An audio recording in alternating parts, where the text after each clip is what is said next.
Hello friends, ரொம்பவே இன்ட்ரெஸ்டிங்காக போயிட்டுருக்கு. நம்ம மகாநதி சீரியலில் நல்லா நடந்துச்சு. ஷார்ட்டாக ரிவ்யூ பார்க்கலாம்.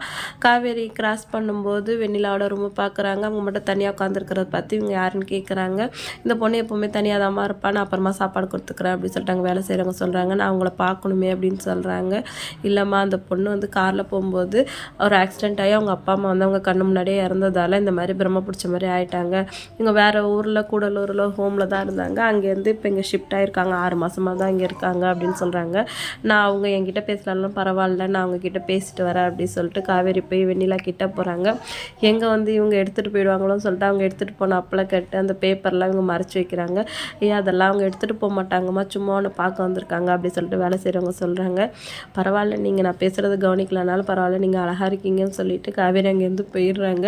அவங்க வாழ்க்கைக்கு இவங்களால தான் பிரச்சனை வரப்போகுது அப்படின்னு சொல்லிட்டு காவேரிக்கு தெரியல. இவங்க தான் வெண்ணிலான்னு தெரிஞ்சால் நம்ம ஆர்வக்கோளாறு காவேரி கண்டிப்பாக விஜயும் வெண்ணிலாவையும் சேர்த்து வைக்கிறேன் தான் ஏதாவது கிறுக்குத்தனமாக பண்ணுவாங்கன்னு யாரெல்லாம் நினைக்கிறீங்க கமெண்ட் பண்ணுங்கள். அடுத்த சீனில் விஜய் அவங்க தாத்தா பாட்டி கூட சாப்பிட்டுட்ருக்காங்க. பாட்டி இன்னும் கொஞ்சம் பொரியல் வைக்கான்னு கேட்குறாங்க. வேணான்னு சொல்லவும், நானும் இனிமேல் உனக்கு காவேரி மாதிரி தான் பரிமாற போகிறேன். அவன்னா உனக்கு பிடிச்சது எல்லாத்தையுமே கொஞ்சம் அதிகமாகவே முன்னாடியே வச்சிருவான், நீயும் சாப்பிட்ருவேன். அவன் என்ன தான் இருந்தாலும் உனக்கு எல்லாம் பார்த்து பார்த்து பண்ணுறான்னு சொல்லிட்டு பாட்டி சொல்கிறாங்க. தாத்தாவும் ஆமாப்பா, நானும் கவனிச்சிருக்கேன், என்ன தான் அவன் கூட்ட ஆர்குமெண்ட் பண்ணாலும் அவன் உனக்கு பரிமாற விஷயத்தில் கவனமாக இருப்பான் தாத்தா சொல்கிறாரு.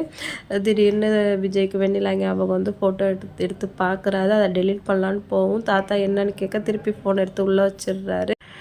ஒரு 2-3 எபிசோட்ஸாகவே வந்து விஜயை ஒரு ஷேக்கிங் மைண்டோட காட்டுறாங்க. இது கொஞ்சம் புதுசாகவே இருக்குது.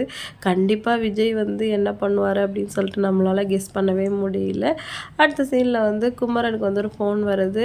ஆல்ரெடி அவர்கிட்ட ட்ரெஸ் ஆல்ட்ரு பண்ண கொடுத்தவர் கொஞ்சம் எடுத்துகிட்டு வந்து கொடுக்க முடியுமா கேட்குறாங்க. கங்கா திட்டுறாங்க. நமக்கு இருக்கிற வேலை டோர் டெலிவரி வர பண்ணிட்டு இருந்தால் என்ன ஆகுறது அப்படின்னு சொல்லிட்டு, இந்த ஒரு தடவை மட்டும் கொடுத்துட்டு வந்துடுங்க, இன்னொரு தடவைலாம் வரமாட்டேன் சொல்லிடுங்கன்னு சொல்லிட்டு அனுப்புகிறாங்க. அங்கே போனோடனே அங்கே ஒரு கேரக்டருக்கு ஆள் வந்து மிஸ் ஆகும், நீங்கள் நடிக்க முடியுமா அப்படின்னு சொல்லிட்டு அவங்க கேட்குறாங்க. குமரனோடனே ஹாப்பியாக ஓகே சொல்கிறாரு. போஸ்ட்மேன் கேரக்டர் தான், இதில் ஒரு சைன் பண்ணுங்க மேம் மட்டும்தான் சொல்லணும் அப்படின்னு சொல்லவும், ஓகே நான் பண்ணிவிடுவேன் அப்படிங்கிறாரு குமரன். வந்து டைரக்டர் வந்து டைலாக் சொல்லி பேச சொல்லவும் சொதப்புறாரு. அடுத்து பேசி ஓகே பண்ணிடுறாரு. நல்லா பண்ணியிருக்கீங்க அப்படின்னு சொல்லிட்டு பாராட்டுறாங்க. அடுத்து வீட்டுக்கு வந்துட்டு எல்லாருக்கிட்டையுமே சொல்லி ஹாப்பியாக வராரு. இன்றைக்கி எபிசோட் வந்து இதோட முடிஞ்சிடுச்சு. வீடியோ பிடிச்சா லைக் பண்ணிக்கோங்க. இன்னொரு வீடியோவில் மீட் பண்ணலான்ட்டு பாய்.